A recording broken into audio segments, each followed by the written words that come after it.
Welcome back. What I want to do now is to put together our understanding of the unconscious mind to help you to understand why people have problems. And two kinds of problems I want to focus on particularly are habits and phobias. And let's talk about habits first of all. Remember, the unconscious mind doesn't like change.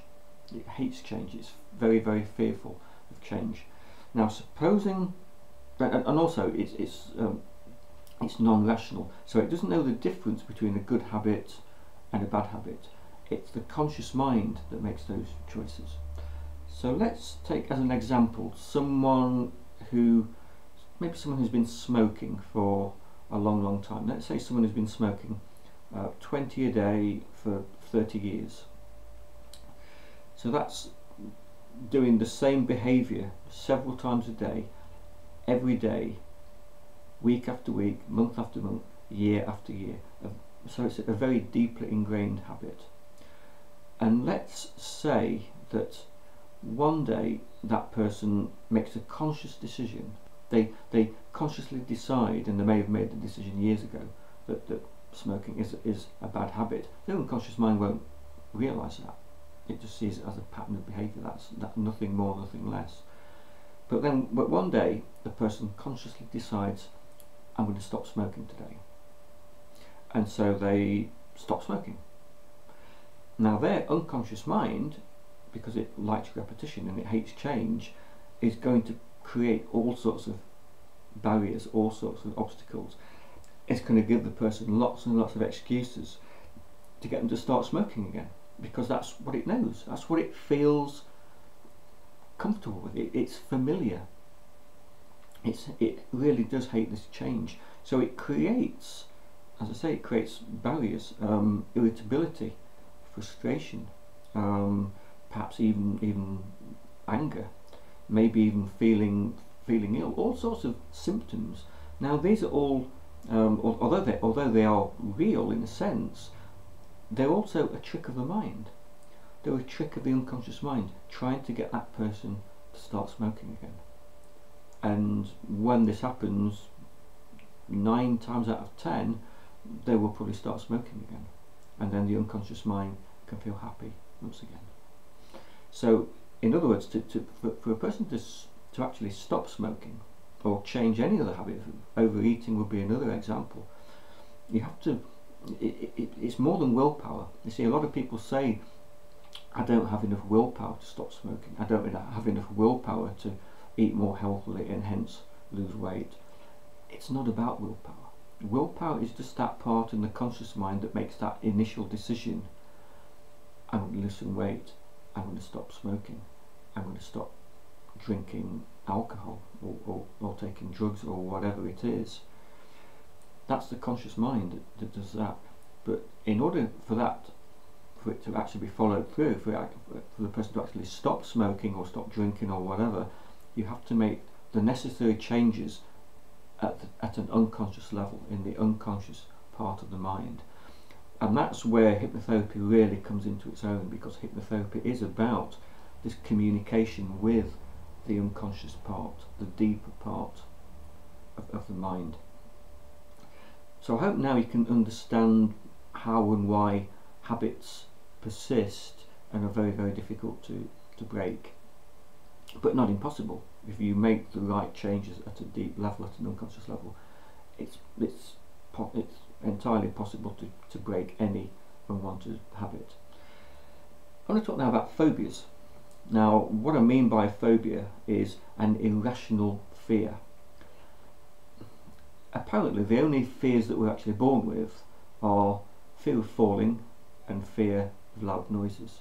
Every other fear that we have is a learned behaviour, and that includes rational fears and irrational fears. And a rational fear would be, for example, fear of lions. You wouldn't get into a cage with a lion or a tiger because they're dangerous. The likelihood is you're going to get killed, or at best seriously injured. That's a rational fear. But an irrational fear is where you know on a sort of logical conscious level that you're actually safe, but your unconscious mind has other ideas and causes you to panic. And one of the most common fears is obviously fear of spiders. Many people have arachnophobia, fear of spiders. Let me just give an example, and again, understanding now that you understand how the unconscious mind works, you'll be able to understand how this process works. Let me use fear of spiders as an example. Imagine you've got a young child. Let's say they're 4 years old, and they're playing with the toys quite happily. And out of the corner of their eye, they see a parent or some other person maybe kill a spider, or maybe collect a spider up in a jar and place it outside, or maybe even panic at the sight of a spider. Now, a child of that age, because their conscious mind is not yet fully developed, so their ability to apply logic, their ability to reason, isn't hardly developed at all at that sort of age. They're not going to think, I wonder why mummy did that, or I wonder why daddy did that. They don't think like that, because they can't. That part of the mind isn't developed yet. So what happens is, in order to protect the child, the unconscious mind, that child's unconscious mind, will automatically assume that there's something not right about spiders, or that spiders are dangerous in some way. So that child will learn in that instant that spiders are harmful. Now, if that child experiences a similar thing again at some point in the future, that's likely to reinforce that belief, that erroneous belief, that spiders are dangerous. Now, of course, in some parts of the world, Australia for example, certain spiders are highly dangerous. Here in the UK, the worst that you would ever get from a spider is maybe a bite, but bear in mind that the vast majority of spiders are going to be more frightened of you, more frightened of you than you are likely to be of them. But that's how it happens. So then the adult grows up, the child grows up into an adult who may be terrified of spiders, and they will probably know on a logical level that it's only a spider, and they kind of beat themselves up. Well, it's silly to have this fear, but their unconscious mind doesn't know anything else. It learned as that youngster, as that child, to be afraid of spiders, and hence that person has a spider phobia. Now, with phobias, there's a slightly evil twist to this, because what often makes phobias worse, in fact quite often the worst aspect of a phobia, is the fear of the phobia.